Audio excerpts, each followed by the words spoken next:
রহমানির রহিম। গাজীপুর সদর মেট্রো থানা ছাত্র সংগঠনের উদ্যোগে মহান স্বাধীনতার ঘোষক শহীদ রাষ্ট্রপতি জিয়াউর রহমানের ৪৫তম মৃত্যুবার্ষিকীতে উপলক্ষে আজকের এই দোয়া ও মিলাদ অনুষ্ঠানের সম্মানিত সভাপতি আমাদের গাজীপুর সদর মেট্রো থানা ছাত্র সংগঠনের সংগ্রামী আহ্বায়ক জনাব আসাদুজ্জামান আসাদ ভাই, উপস্থিত সংগ্রামী সদস্য সচিব গাজীপুর সদর মেট্রো থানা ছাত্র সংগঠনের বিপ্লবী সদস্য সচিব আমার ছোট ভাই জসিমুর রহমান নজরুল, উপস্থিত যুব আহ্বায়ক নিজামুদ্দিন বিজয়, সারা বছর সুবোধ ভাই সাহেব এবং এই ওয়ার্ডের সম্মানিত সভাপতি শহীদুল্লাহ ভাই এবং এই এলাকার অত্র এলাকার মুরব্বী আঙ্গন এবং বড় ভাই আলবুর রহমান ভাই এবং মাসুদ ভাই, মুকেশ সরকার ভাই, উপস্থিত এলাকার মুরব্বিয়ান সবাইকে আমার সংগঠন গাজীপুর সদর মেট্রো থানা ছাত্র সংগঠনের পক্ষ থেকে শুভেচ্ছা ও সালাম। সম্মানিত নেতৃবৃন্দ, আমাদের নেতা শহীদ প্রেসিডেন্ট জিয়াউর রহমান এমন একজন নেতা ছিলেন যিনি বাংলার মানুষকে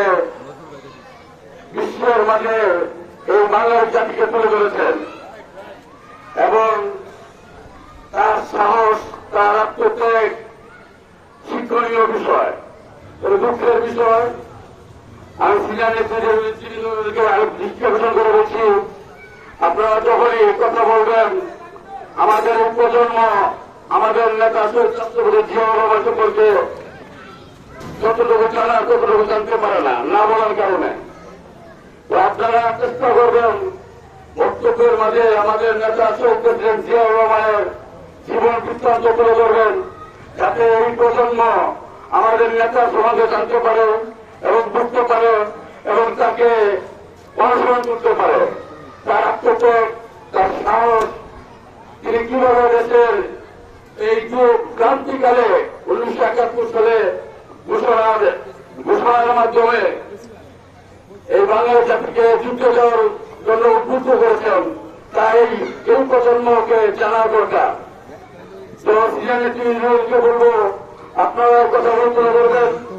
তাহলে প্রজন্ম শিখতে পারবে, জানতে পারবে এবং তাদের আমাদের নেতাকে অনুসরণ করতে পারবে। যার বেশি কথা বলবো না, আমাদের নেতা জন্য সবাই দোয়া করবেন এবং আমাদের বর্তমান প্রধানমন্ত্রী নারী উত্তরসূরি তারেক রহমান যেভাবে দেশ পরিচালনা করছে, যাতে আগামীতে তার বাবার নাম রাখতে পারে এই দোয়া করবেন এবং সেই আশাবাদ ব্যক্ত করে আমি আমার কথা সংক্ষিপ্ত করছি।